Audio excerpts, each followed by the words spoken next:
Welcome to our channel. Today we how to disable swap approvals in 1inch step by step clearly. Open your web browser and navigate to the 1inch Exchange website. Ensure you are connected to your cryptocurrency wallet. Once on the website, locate the settings icon in the upper right corner of the interface. Click on the settings icon to open the settings menu. In the settings menu, find the option labeled Swap Approval.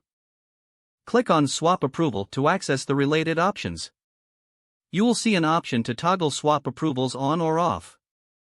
Select the toggle to disable swap approvals. Confirm your choice if prompted to ensure the changes are applied. Close the settings menu to return to the main interface. You have successfully disabled swap approvals in 1inch. If the page does not load, refresh the browser or try again in a private or incognito window. Make sure you are using the correct email address, then retype it carefully to avoid small typos. If your password is not accepted, use the reset option and check your spam folder for verification or security emails, then complete any requested confirmation steps.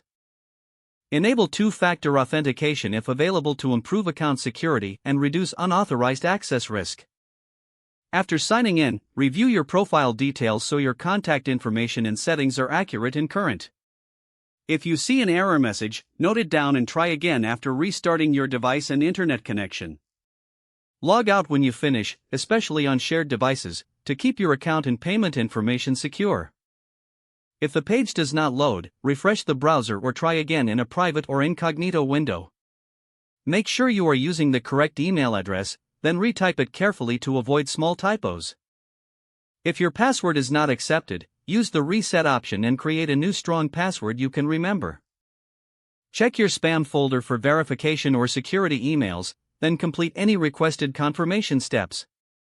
Enable two-factor authentication if available to improve account security and reduce unauthorized access risk. After signing in, review your profile details so your contact information and settings are accurate and current. If you see an error message, note it down and try again after restarting your device and internet connection. Log out when you finish, especially on shared devices, to keep your account and payment information secure. If the page does not load, refresh the browser or try again in a private or incognito window. Don't forget to like this video and subscribe to our channel for more step-by-step tech guides.